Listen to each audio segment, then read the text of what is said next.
Hello, welcome to another lesson that we will talk about dito sa Introduction to Psychology. Our topic for today is very popular among psych majors because we will talk about mental health. There is one skill I want to teach you today which is very important, and that is how to make the mind healthy. Of all the people in this world, I believe it must be the psych majors and the psychology professionals who should be the masters of this question. Nakakahiya naman if you call yourself a psych major yet you don't have any idea how to deal with mental health. So I don't like it to be like that, so we are going to talk about this lesson. Basically, we start with the truth that the psyche can get sick. Hindi lang yung katawan natin yung nagkakasakit, we need to acknowledge the fact that even our minds at times can get sick. Like for example, one mental illness that is an expression of our mental wellness not being well is depression. 'Di ba? Ano ba yung experience ng isang taong may depression? According to one psychologist, depression is a crucial disease that can affect anyone. It is very easy, once the symptoms begin, for a person to slide down the black hole of depression where the symptoms spiral and feed off of each other, increasing in severity. And you know that is very true. I have known many people who used to be very successful, very financially stable, they have healthy relationships until their mental wellness goes wrong. They experience something, nagkaroon sila ng sakit mentally. So ano nangyari? Their life spiraled down. They were no longer competent. They lost their most important relationships all because of poor mental wellness. Now, one thing about mental wellness is kapag na-negatively affect yung mental wellness, it does not automatically translate to mental illness. In fact, take a look at this diagram. Poor mental wellness, if it becomes too much, if it becomes severe, can lead to mental illness but not immediately. Meaning, there are still certain things we can do in this situation so that this one will not become this one. Okay? So, yun yung good news na gusto kong i-share sa inyo in connection to our mental wellness. Although our mental wellness can get into trouble, we can also get sick mentally or psychologically. The good news is mental health can be protected. There are certain behaviors that we can do to prevent our mental wellness from being eaten up by mental illness. So nandito pa lang tayo. Okay, once we feel that our mental wellness is declining, we can already do a number of things that can protect us from here to develop into a mental illness. So kapag meron tayong magandang mental wellness, we are able to make our mental wellness healthy. The link between poor mental wellness and mental illness, as you can see on the screen, nawawala. Okay, so hindi siya tumutuloy sa mental illness. And that is what I want to discuss with you in this lesson. What are the different psychological techniques that we can do so that our mental wellness will remain healthy, so we decrease the chance of our mental wellness turning into mental illness. Okay? So this will be a very exciting topic.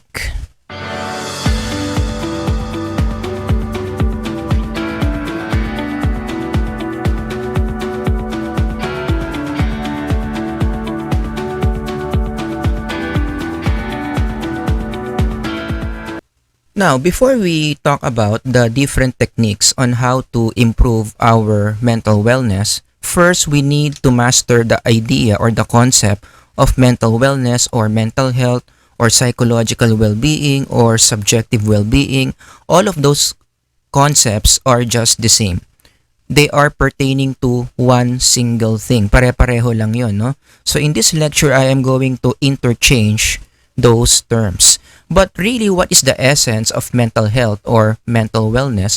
If you go to APA, the American Psychological Association, and you look at their dictionary, and find the definition of mental wellness, it's about having a positive state of mind.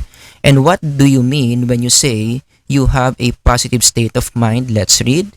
A state of mind characterized by emotional well-being, good behavioral adjustment, relative freedom from anxiety and disabling symptoms, and a capacity to establish constructive relationships and cope with the ordinary demands and stresses of life. Siyempre, masyado tong mahabang i-memorize. You don't like to memorize all these details, so we can just reduce this into this statement. If you say that you are in a positive state of mind, it means you are in good mental condition. So when you hear someone saying, you know what, my greatest blessing in life is I have a very good mental wellness, or my mental health is very good, it means that person is in a good mental condition. And the reverse is true. Kapag may narinig ka na, alam mo bro, pag-pray mo ako kasi yung mental wellness ko hindi okay, then that means that person is not in a good mental condition. But I want to add more details into the meaning of good mental condition. Paano mo ba malalaman na ang isang tao ay nasa good mental condition nga? Or paraphrase, how would you know if a person indeed has a good mental wellness? If you consult the experts on this topic, mental wellness, such as mentalhealth.gov and the American Psychological Association, they give us two criteria for us to look for para malaman mo if a person is mentally well or not. As I discussed these two criteria, I want you to be honest with yourself. Determine if you meet these two criteria. The first one is you should have an overall feeling of positivity towards yourself and other people. In other words, you need to be feeling good. In a more technical term in psychology, yung feel good, ibig sabihin yan, in terms of your emotional life, you have a positive affect. Marami kang mga positive emotions na nararanasan in your everyday life. And take note, those positive emotions must be towards yourself and other people. It has to be both. Hindi pwedeng you hate yourself but you like other people, or other people like you like other people but you hate yourself. It has to be both. And what are some of these positive emotions that you need to be feeling for you to say na meron kang criteria number 1? Let's do a simple exercise. I am going to read to you some words that will appear on the right side of your screen. If you see the word and you think that that word is present in your psychological life, I want you to shout, Amen. If you think that word is not in your psychological life, then you can just shut up. Alright? So let's talk about, let me read number 1. Are you a person of faith? Meron ka bang pananampalataya? Can you say that you are a person of faith? Number 2, can you say that you are happy overall in life? Masaya ka pa ba sa buhay mo? Number 3, ikaw ba ay ganadong tao or you are a person of motivation? Do you still find reasons to wake up every morning and do the things that you need to do? Number 4, do you still have dreams and aspirations that you are excited about in the future? In fact, numbers 3 and 4 are connected because you can see future things, it makes you motivated.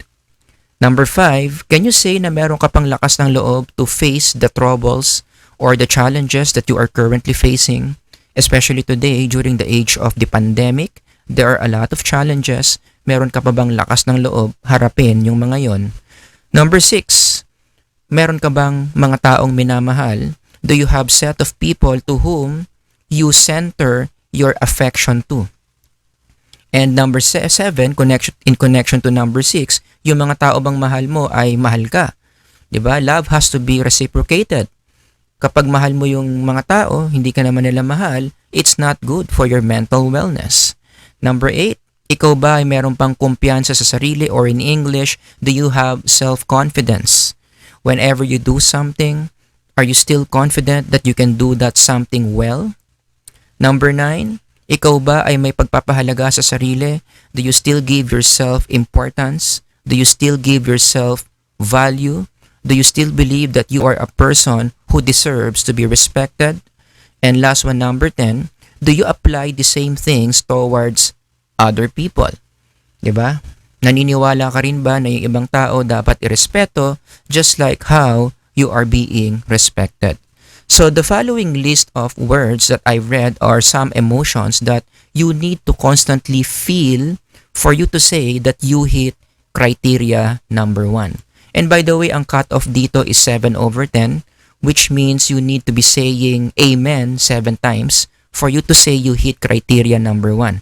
Kapag 6 times ka lang nag-amen and below, then we can say hindi mo na-hit yung criteria number 1. Now let's move on to number 2. You have an absence of any form of mental disorders. In fact, numbers 1 and 2 are connected.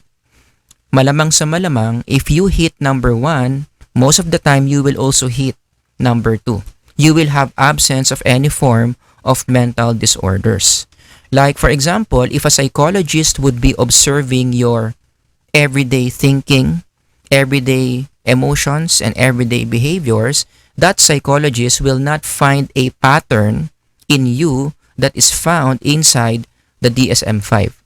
Yung mga hindi familiar sa DSM-5, it's called the Diagnostic Statistical Manual of Mental Disorders. This is a big book. This is a thick book that we use in psychology to formally diagnose people who have mental illnesses. So kapag nakakitaan ka ng mga behaviors, emotional patterns, thinking patterns that are in the DSM-5, that will confirm to us that you are not doing well in terms of your mental health. Ibig sabihin merong sakit yung iyong psyche. So you wouldn't like to be found within the pages of the DSM-5. Alright?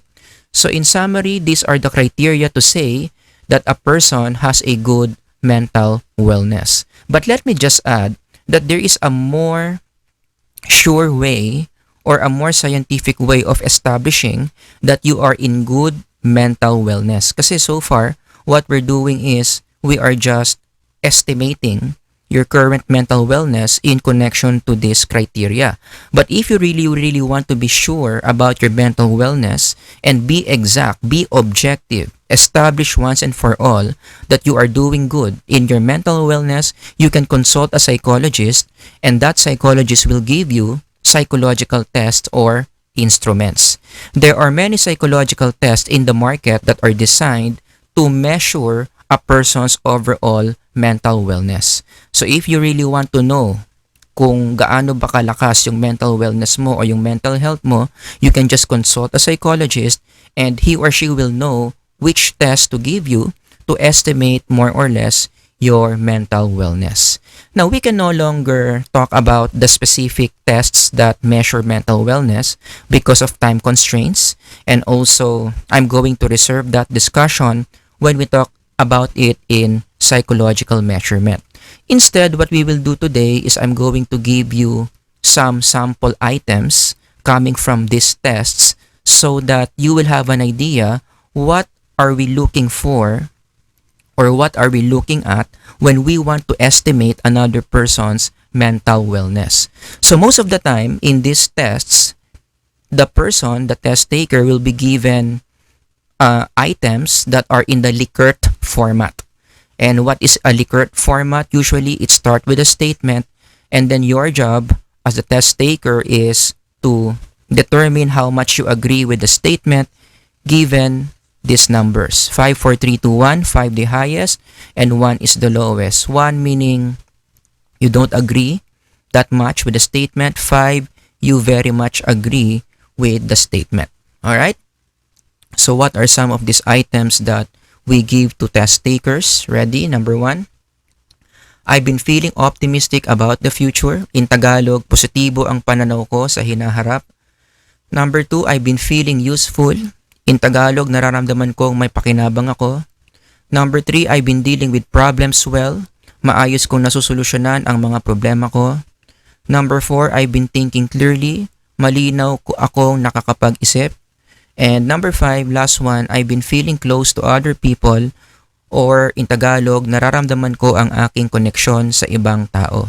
So those are the items that we ask to people na minimeasure natin ng mental wellness. So I hope those items further gave you an idea what are we looking for or what are we looking at when we are measuring a person's overall mental wellness. So you decide based on this two criteria of mental wellness, how mentally healthy are you in a scale of 1 to 10?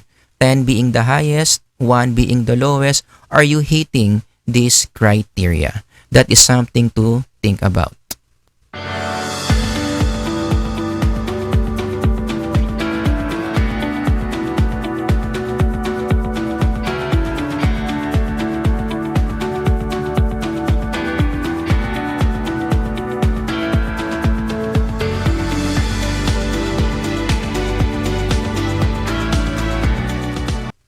Alright, so I hope you're learning so far. Now, it's time to talk about what are the specific things that we can do to ourselves to improve our mental wellness so that our mental wellness will not decline and lead to mental illness. We need to be applying psychological habits.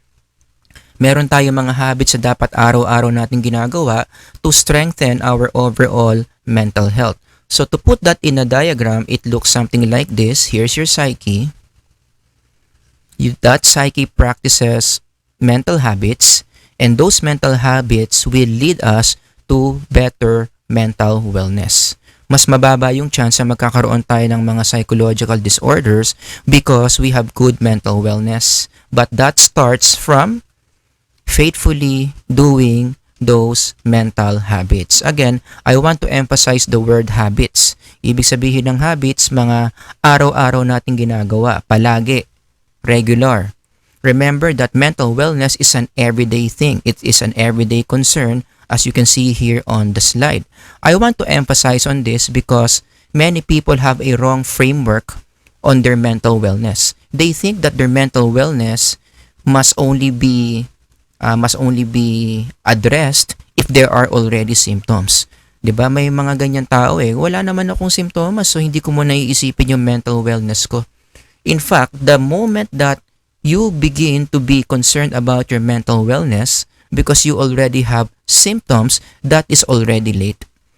Dapat ang ginagawa talaga dyan is even if you have no symptoms, wala pang nangyayari sa'yo, hindi pa nagde-decline yung mental wellness mo, you are already doing certain things that maintain that status of your mental wellness. Okay? Hindi yung reactive tayo. Kung kailan tayo may symptoms, doon tayo kikilos to address our mental wellness. We need to be doing these habits every day, kahit wala pang presence ng symptoms, to keep our mental health healthy. Alright?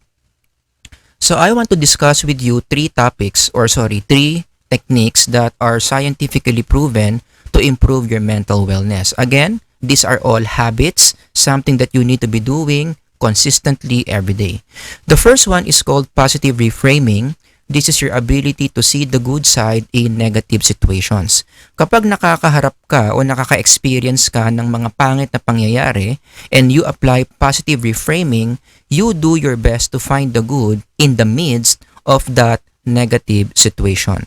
In fact, this involves two steps. Step 1, you first acknowledge the bad situation. Huwag mong i-deny.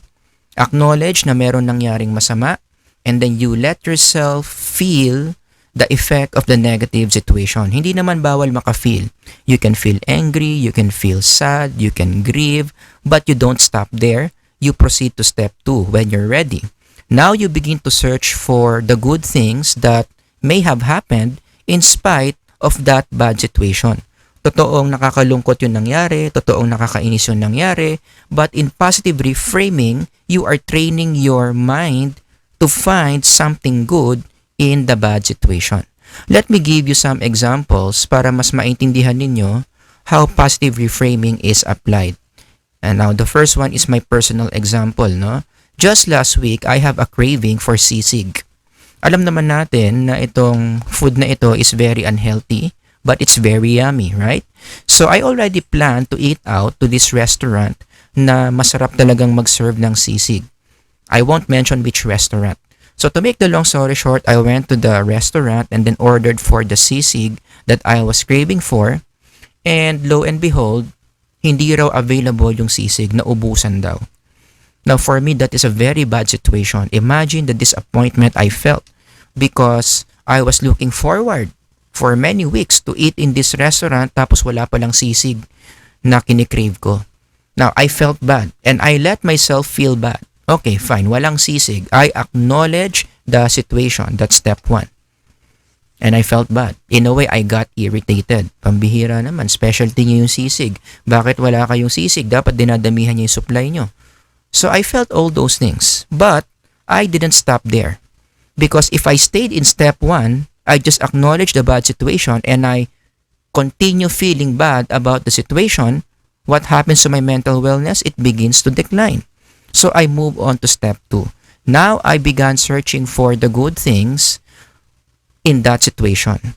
What good things ang nangyari dahil wala silang sisig? Dahil hindi ako makakakain ng sisig that day? Well, ang naisip ko, at least I was able to save my body from the dangers of this food. Alam naman kasi natin na unhealthy naman talaga yan. Maalat, cholesterol, mataas ang uric acid niyan, 'di ba? So, given that idea, it's good na wala rin silang sisig because my body will be spared from the toxicity of this food.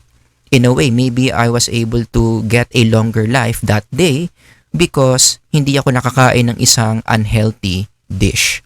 You see? Now, after I realized that it's good in a way because it saved my body from unhealthy food, in a way, naging okay yung pakiramdam ko, hindi na ako nainis.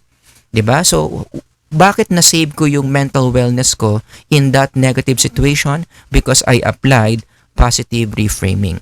Another example would be, eto, hypothetical, nag-brown out. Alam naman natin na ayaw natin nagba-brown out because all your distractions will be gone. Hindi ka na makaka-internet, hindi ka na makaka-Facebook, Netflix, Instagram, and your brain does not like that. Because a lot of the brains today in our society are addicted to such entertainments and you cannot have all those entertainments kapag brown out. And nag-brown out nga. So what do you do? Step 1, acknowledge the bad situation, bad trip, brown out. Nagbabayad kami ng maayos sa Meralco pero bakit brown out pa rin? And that's fine. You let yourself feel the emotions. You feel bad, you feel irritated, you feel cheated. That's totally fine. But you don't stop there. Now you move on to step 2. Anong maganda ang nangyari dahil nag-brown out? Hanap ka ng maganda. Kaya dahil nag-brown out, what good thing may have happened in spite of this situation? Maybe one good example would be, now you have a time to reflect.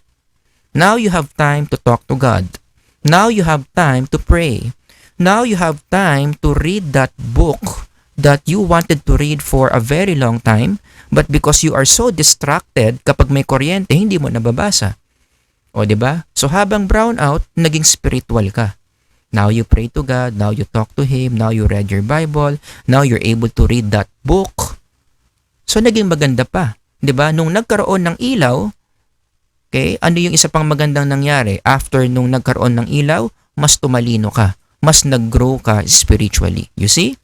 So once you search for those good things in the midst of negative situations, you are already working on your mental wellness. How do we apply positive reframing in or during the pandemic? Alam naman natin na ang pandemic is one of the events talaga yan, no, na we can say very negative, right? Wait lang ha.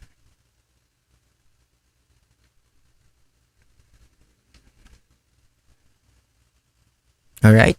Sorry. There you go. The pandemic is a very negative situation. So if you apply positive reframing, what do? You search for the good in the midst of the pandemic. Now, I read an item from Facebook about this. Merong isang writer na hinanapan niya ng mga magagandang bagay yung nangyari during the pandemic. So, this is not my own. No? Credit to the owner of this post. Let me read to you the post. It says, Iba ka talaga, COVID-19. Ang dami mong binago sa isang iglap. Binuo mo yung pamilya na minsan lang kumain sa pagkainan ng sama-sama. Napapirmi mo ng bahay ang mga anak na sakit ng ulo ng kanilang mga magulang sa sobrang layas at gala. Natutong uminom ng calamansi juice o anumang fruit juice ang mga mahilig sa soft drinks para lumakas ang kanilang immune system. Napadalas ang kumustahan ng mga magkakamag-anak, pati na ang mga magkakaibigan, kahit na bawal ang halik o beso-beso, malayo man o malapit. Mga may bisyo ng alak, sugal, sigarilyo at droga ay parang napigilan mong gawin nila. Pinakilala mo din sa amin kung sino ang mga taong may pusong tumulong at hindi mapagsamantala. Isama na ang mga namumuliti ka pa kaysa makiisa sa pagtulong para mapuksa ka. Sa pamamagitan ng global lockdown, unti-unting nahil si Mother Earth dahil nabawasan ang air pollution kasi wala nang bumiyabiyaheng smoke-belching vehicles at temporarily closed factories and other businesses. Dahil din sa lockdown, nasolusyonan na ang matagal ng problema na traffic sa EDSA, pati ang telesering ang probinsyano ay tinapos mo na. Ang daming napipilitang maglakad kasi walang pampublikong sasakyan, and this is good because 10,000 steps a day is good for the body. Not to mention, idagdag ko lang dito, marami na rin nagbisikleta because of this pandemic, which is again good for our overall cardiovascular health. Ang gustong-gusto kong ginawa mo ay madami kang tinakot para makarealize paano pahalagahan ang kalusugan. Madami na gustong kumain ng gulay at prutas. At higit sa lahat, ang dami mong pinaluhod para manalangin sa Panginoong Diyos na lumikha kasi madami nang nakakalimot at pinaalala sa amin na indeed God is in control of all things. COVID-19, kahit nakakatakot ka, kahit bad ka sa katawan ng tao, totoo pala, I see the good in the bad. Kapag dininig na ng Diyos ang dasal namin na alisin ka na, sana wag mo isama ang pag-alis mo sa mga magagandang epektong dala mo sa buhay namin. So that's what you mean by positive reframing. In-acknowledge natin na merong COVID-19. It's a very dangerous situation. Many people are suffering. Many people have died because of this, but we don't stay there. We reframe. Aayusin natin yung frame. From negative frame, gawin nating positive frame.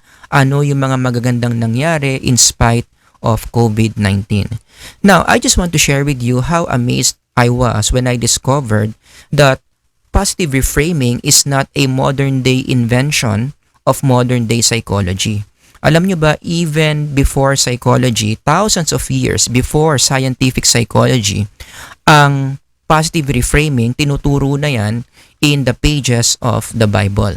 Like for example, in the book of James chapter 1 verses 2 to 3, consider it pure joy. See? Sinasabihan ng mga readers dito na mag-reframe. I-consider nyo na masaya kapag when you face trials of many kinds.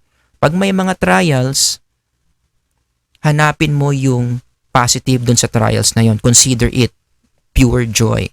Why? What good things will happen if you have trials? You know that the testing of your faith produces perseverance. That word, perseverance, yun pala yung maganda. Yun yung magandang pang-reframe natin sa mga problema. That whenever we face problems, we need to consider it pure joy because this is an opportunity for us to be better people in terms of having a stronger perseverance. Now, that's positive reframing. And that's not even scientific, but that's very biblical. Diba? It is a spiritual activity that is being prescribed to us by the Bible before scientific psychology. So one mental exercise that I want you to do is, again, apply positive reframing.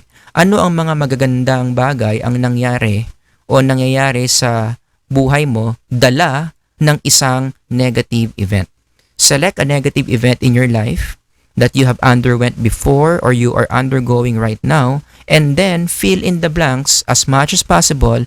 Ask yourself, what good things happened because of these negative situations. Again, what do you call that? You call that positive reframing.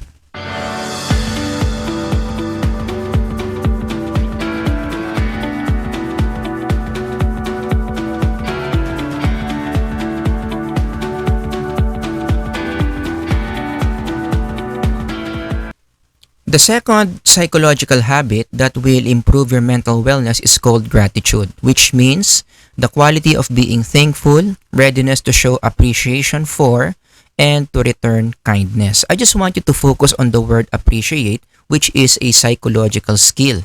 Dapat practicein mo yung ability mo to appreciate things, or in Tagalog, nagiging mapagpasalamat kang tao. There are two steps how to improve or how to enhance your ability to appreciate. Step 1, you start with identifying the good things that you currently have. Or in our language, ito yung mga blessings mo. Humanap ka ng mga current blessings mo na meron ka, especially the small ones. Because it is the small blessings that we often take for granted. And then after that, you proceed to step 2. Now, it's time for you to magnify those small blessings that you have. Yung mga maliliit na blessings na meron ka, palakihin mo. Tignan mo, isipin mo yung value ng mga maliliit na bagay na yon in your everyday life. The Apostle Paul in the Bible taught us that skill. Sinabi ni Apostle Paul in 1 Timothy, "For we brought nothing into the world and we can take nothing out of it. But if we have food and clothing, we will be content with that." Those two examples, food and clothing, are good examples of small blessings that we often take for granted. But if you're going to magnify food and clothing, can you imagine how much your life is better with food and clothing? Isipin mo, tanggalin mo yung food and clothing. Simula bukas, wala ka ng kakainin. Simula bukas, wala ka ng matinong isusuot. It will change the overall quality of your life. Right? So mukhang maliit lang yung food and clothing, but if you think about it, this is foundational in our life. It makes our life so much better because of these small blessings that we have. So to be grateful simply means to focus on what we have. Yan lang naman yung tinuturo ng gratitude. Yan lang naman yung tinuturo ng Bible. No? We need to be grateful on what we have. Now, in connection to gratitude, there is this very interesting study about Instagram which tells us, or the data is telling us, that there are a lot of people suffering from poor mental wellness when they use Instagram for very long time. And the big question now is why? Anong meron sa Instagram that it becomes a risk factor to the overall mental wellness of people who are using it? If you think about the dynamics of Instagram, and you connect that to gratitude, it will make sense. Because Instagram is designed to shape your mind to focus on the things that you don't have, but other people have. Like for example, maghapon kang browse ng browse sa Instagram, and then you are internalizing the posts of your idols. You follow them. And most of these idols have more resources than you. They are more capable than you. So there is a possibility, a big possibility, that they will have things that you don't have. That all their things are always better than you. So from there, imagine, araw-araw you are bombarding your mind with these things that you don't have, but they have. You are bombarding yourself with things that are very expensive that they have, and compared to your things that you currently have, parang nawawalan ng value. So that's the dynamics of Instagram. So if you keep on exposing, if you always let Instagram do this to your mind, it's very understandable why your mental wellness will decline. So to put that in a diagram, it looks something like this. Gamit ka ng gamit ng Instagram. Anong nagiging epekto niyan? Ayan. You are focused on what you don't have, and the things that you currently have, you no longer see it. Because you are so much focused on those things that other people have. So those things that you have, you ignore. And then, what will happen? The more you experience these things every day, now one day you feel bad. Now you feel envious. And did you know that envy, it's not good for our mental wellness? Kaya yung mga taong mga inggitero at inggitera, we can say they have poor mental wellness. Malakas magpababa ng mental wellness kapag meron kang nararamdamang inggit. So as you can see in the diagram, that envy will lead to low mental wellness. In fact, even in the Bible, yung epekto ng envy, we need to take it seriously. Even in the Bible, we are being taught that it's not good to envy other people, that it is even included in the 10 Commandments, no? Wait lang nagmamalfunction yung aking pen. Ayan. In the 10 Commandments, remember, we are being taught not to envy. Because the Bible knows that envy is the number one of the top destroyers of mental wellness. Good news, we can combat envy to protect our mental wellness through gratitude. There is an indirect relationship or inverse relationship between gratitude and envy. The more gratitude you have, the lower your envy becomes. And vice versa. Kapag pinapairal mo yung envy sa puso mo, ano nangyayari? Bumababa yung gratitude mo. You can no longer see the small things that you have because you are too much focused on the big things that other people have, and that is not good for your mental wellness. Let me read to you a story about gratitude which will demonstrate again how gratitude is done. Okay? So let me read for you this story. Once upon a time, there was a blind boy sat on the steps of building with a hat by his feet. He held up a sign which read, "I am blind, please help." So yan yung nakasulat para maawa yung mga tao sa kanya at bibigyan siya ng konting pera. There were only a few coins in the hat, spare change from folks as they hurried past. A man was walking by. He took a few coins from his pocket and dropped them into the hat. So nagbigay din siya doon sa blind boy. But after doing this, he did something else. What did he do? He then took the sign, turned it around, and wrote some words. May sinulat siya. Then he put the sign back in the boy's hand so that everyone who walked by would see the new words. And then what happened? Soon the hat began to fill up. Dumami yung nagbigay doon sa blind boy. A lot more people were giving money to the blind boy. That afternoon, the man who had changed the sign returned to see how things were. Then the boy recognized his footsteps and asked, "Were you the one who changed my sign this morning? What did you write?" Kasi takang-taka yung blind boy. Ano kaya yung nilagay niya doon sa signboard ko, at nung nilagay niya yon, ang dami nang nagbigay sa kanya. And so when he asked the guy, the man said, "I only wrote the truth. I said what you said, but in a different way." Let's review. Ano ba yung sinabi ng blind boy kanina? "I am blind, please help."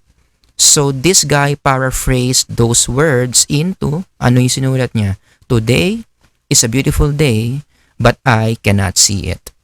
And these are the words that motivated people to give more to the boy. Both signs spoke the truth, but the first sign simply said the boy was blind, while the second sign conveyed to everyone walking by how grateful they should be to see. Did you get that? Because they were able to read these words, anong naging epekto sa kanila? Practice empathy. Put yourself into a person who sees these words being held by a blind guy or a blind boy.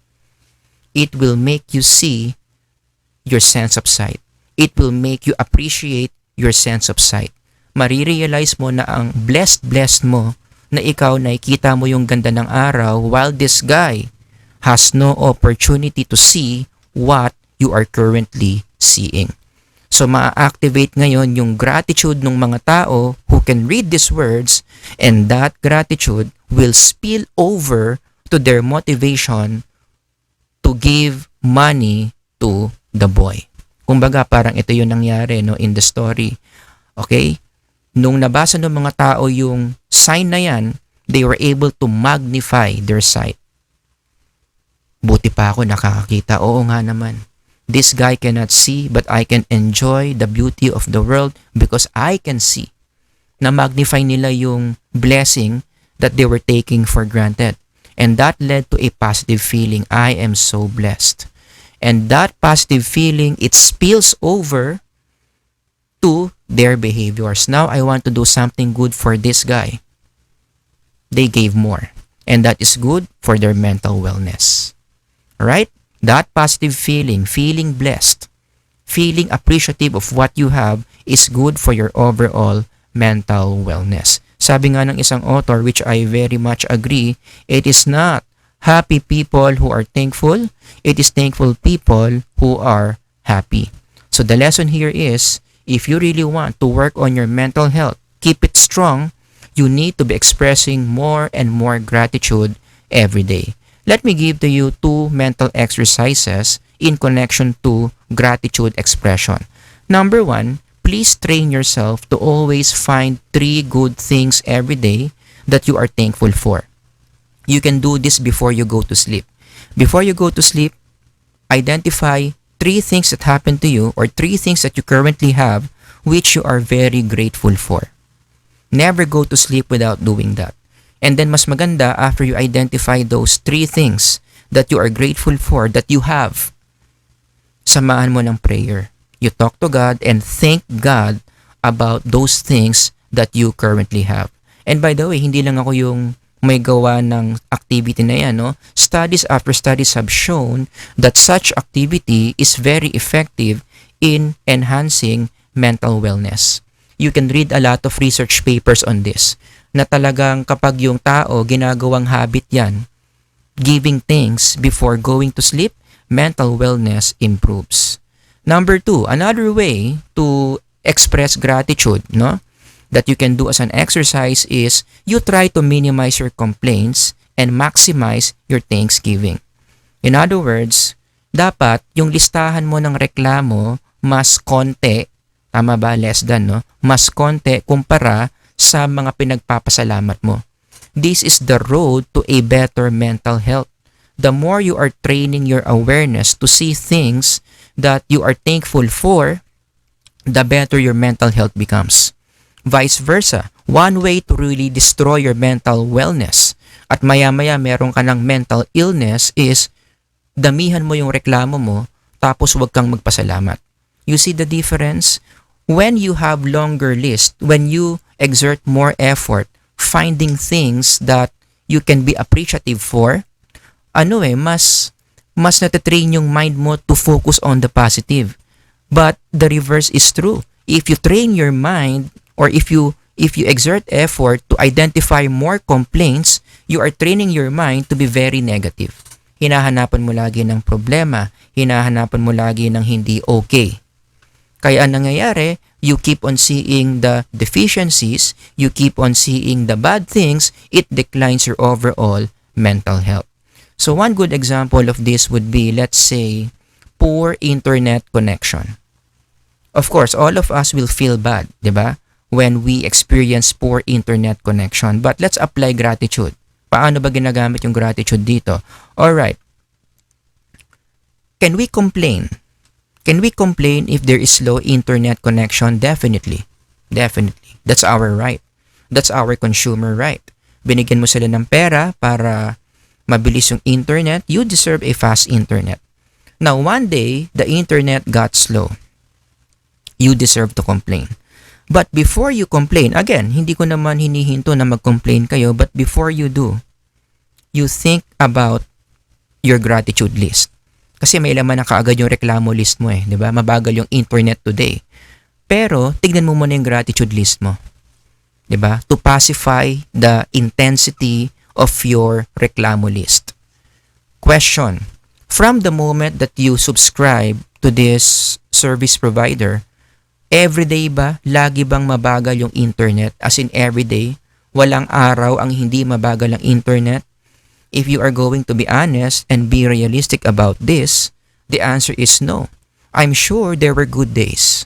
I'm sure there were days na mabilis ang internet. Question. During those days na mabilis ang internet connection mo, did you say thank you to the service provider? Di ba may gana kang magreklamo ngayon? Tatawag ka, susulat ka ng letter? Yung maganda yung service nila. Tumawag ka ba? Nagsulat ka rin ba ng letter? Now, some of you may ask me, sir, syempre, hindi namin gagawin yun kasi that's our money's worth. Hindi namin kailangan mag-thank you kasi yun yung bayad namin sa pinangako nilang serbisyo. My answer, I agree. Totoo naman yun. Right? They don't deserve your thank you because that's the money that you paid them. But when you go the extra mile of saying thank you, even if you don't need to, that is for your mental health. That is for your mental health. It's good for your mental health to give thanks. Am I making sense? So, hindi bawal magreklamo. Okay? Pero, pag may mga magagandang nangyari, dapat mabilis din tayo magsabi ng thank you. Binabalansin natin. We can complain, but we don't complain all the time. There are times that instead of complaining, we are giving other people gratitude. We count our blessings. Alright? At again, yung counting blessings na yan, hindi lang ako yung nag-imbento niyan. Studies after studies have shown that this psychological activity of giving thanks is good for your overall mental wellness. The more you say thank you, the stronger your mental wellness becomes because saying thank you to other people generates positive emotions, which is one of the foundations of good mental wellness. Kahit nga sa Biblia tinuturo na yan. Thousands of years before scientific psychology, anong sinabi sa Biblia? Give thanks in all circumstances. Kahit nasa situation ka na parang wala kang dapat ipagpasalamat, you still give thanks. Why does the Bible tell us to do this? Because the Bible knows that giving thanks will generate positive emotions, which is good for our overall mental wellness.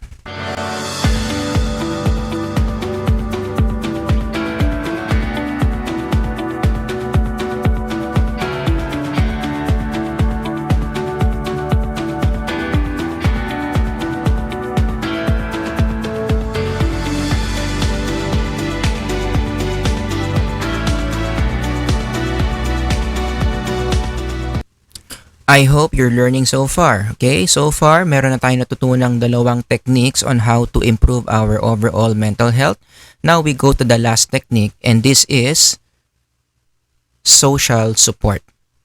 Okay? Actually, among the three, ito yung pinaka-obvious na paraan para lumakas yung ating mental wellness. We need to receive help from other people. Am I right? Receiving help is good for our mental health. It lowers our stress, it strengthens our connection to those people who help us, so on and so forth.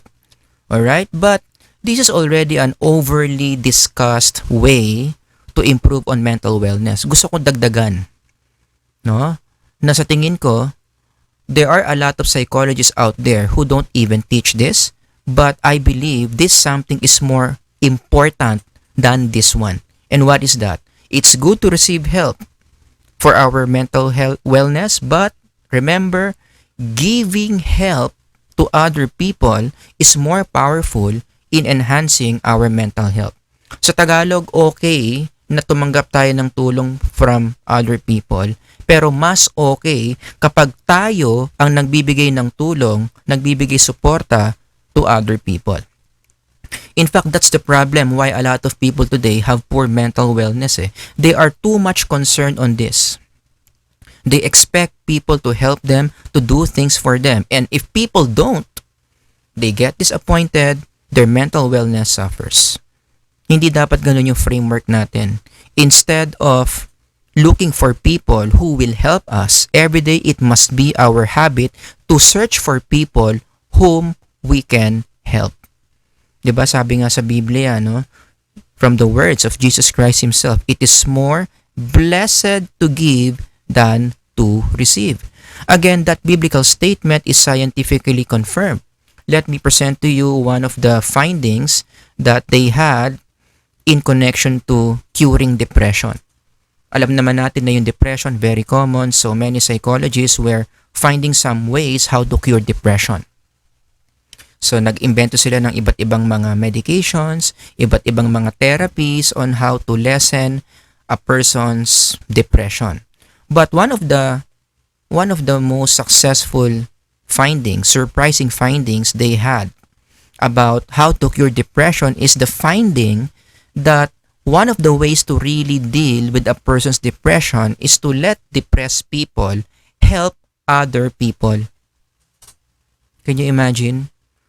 You find people who are depressed and you tell them to support other people, help other people, it improves their condition big time. In fact, sabi nga ng isang study, no, those depressed people who are asked to help other people in need, yung effect sa kanilang depression is as good as taking an antidepressant. Except that they did not take antidepressant. They just help other people. Now, don't get me wrong, ha? Hindi ko sinasabing hindi na mahalaga yung antidepressant. I am just emphasizing how powerful it is when we help other people in need. Gumaganda rin yung ating overall psychological well-being because we are designed that way.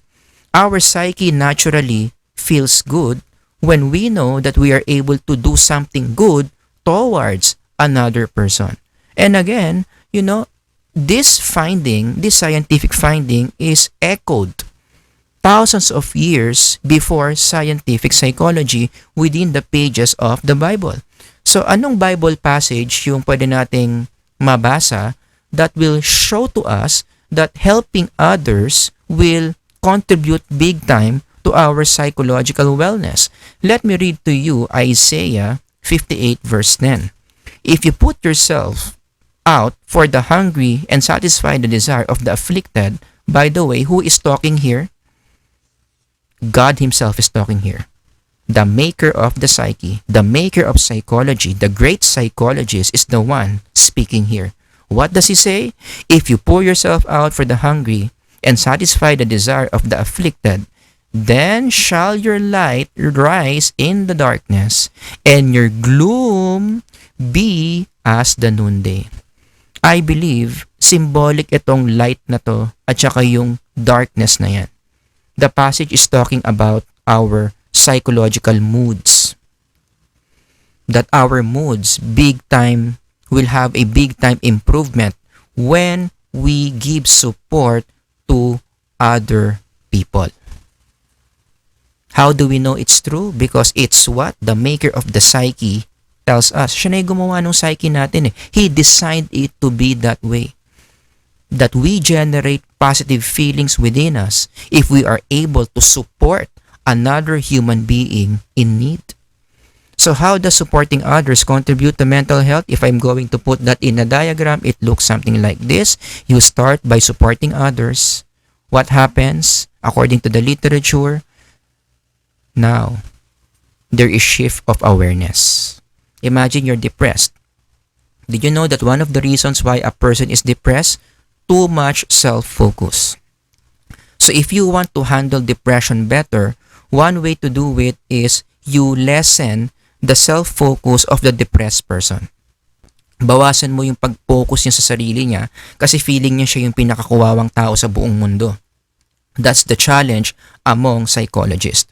How would you transfer that kind of awareness of a depressed person to improve the condition? Palitan mo yung shift of focus. From too much self-focus, help that person focus their awareness to other people. And how do you do that? You let them serve other people. And when they do, when they serve other people, two things happen when they shift their awareness. Number one, they realize na hindi lang pala sila yung may problema sa mundo. And that idea is already a big help to improve their overall mental wellness. Yung ma-realize lang nila na may ibang tao din palang may problema, hindi lang sila. So nasa-sense nila na meron palang sense of fellowship dito. Na hindi lang ako yung nag-undergo ng something, marami kami. That is already a big contribution to improve the mental wellness of the depressed person. And second, depressed people who serve others realize that there are people out there who's got bigger problems than their current problem. And again, it is that in itself is a very big help to lessen the intensity of their depression. In fact, yung ibang taong depressed nga, nahihiya pa sa sarili nila eh. Grabe naman. ito yung pinoproblema ko, ito palang tinutulungan ko, mas grabe pa yung problema sa akin. When that realization kicks in to our psyche, especially of the depressed people, the intensity of the depression goes down. That is why, what can we learn from all these studies? One way or one reason why you have poor mental wellness, it's because of selfishness. Too much self-focus. Masyado kang nakafocus sa problema mo. Masyado kang focus sa mga nangyari sa yung masasama.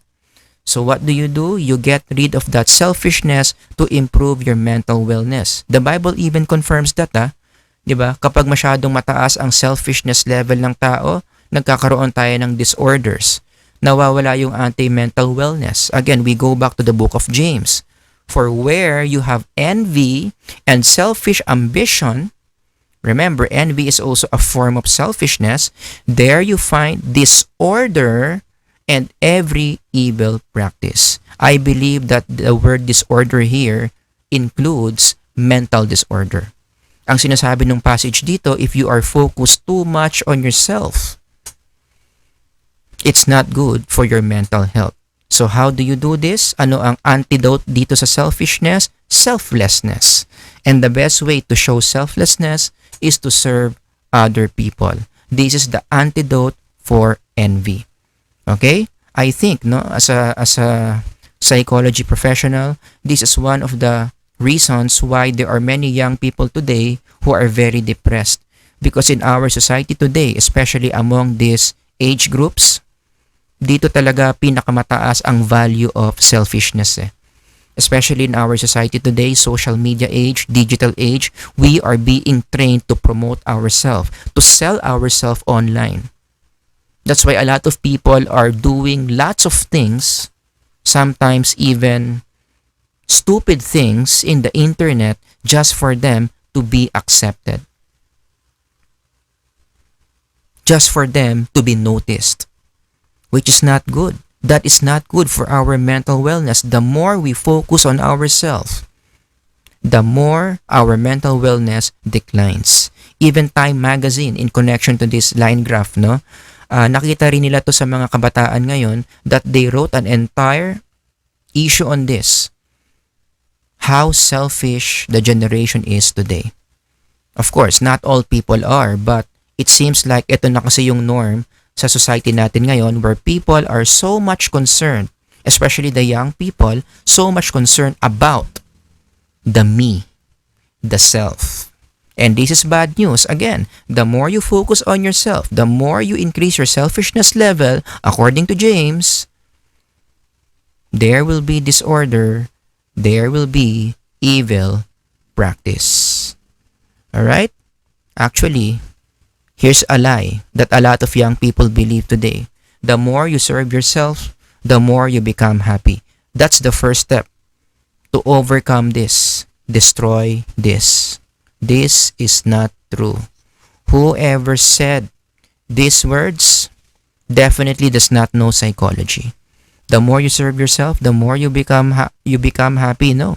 The more you focus on yourself, the more you serve yourself, the more you are bringing disorder into your mental wellness. Because when we talk about the psychological dynamics of creatures like us, human beings, it's the reverse. We are designed by God not to serve ourselves, but to serve other people. That's one of the spiritual laws that everyone should really apply in their everyday life if you want to improve your mental wellness. The soul does not grow by addition, but by subtraction. The measure of a man is not how many servants he has, but how many men he serves. So in closing, dito sa third psychological technique to make your mental health better is every day you wake up in the morning, this must be one of the first questions that you ask. Who can I serve today? Who can I serve today? Don't look for people who will serve you.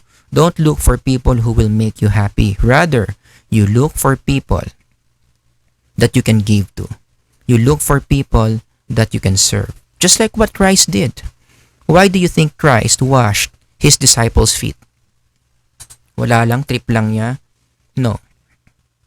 To set an example, to teach us how our psyche functions, that our psyche becomes better when we let ourselves become of service to other people.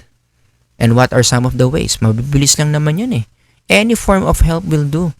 Financial, attention, care, time, understanding, encouragement, love, and other ways on how you can serve other people. Serve and serve and serve. It's good for your mental wellness. Alright, so in summary, before we end this lesson, ano yung natutunan natin ngayon? How to improve your mental wellness. What do you need to improve your mental wellness? Psychological habits that you do every day. What are the 3 habits that you do every day? Positive reframing, gratitude, and giving social support. All of these habits will lead to better mental wellness. It will enable you to improve your condition. Kung meron ka ng mental illness, mababawasan yung intensity ng illness mo. And these habits will help you protect or will help you prevent the decline of your mental wellness. Okay? So if you have any questions, don't hesitate to ask it. Thank you for listening, everyone. Have a great day. God bless. Bye-bye.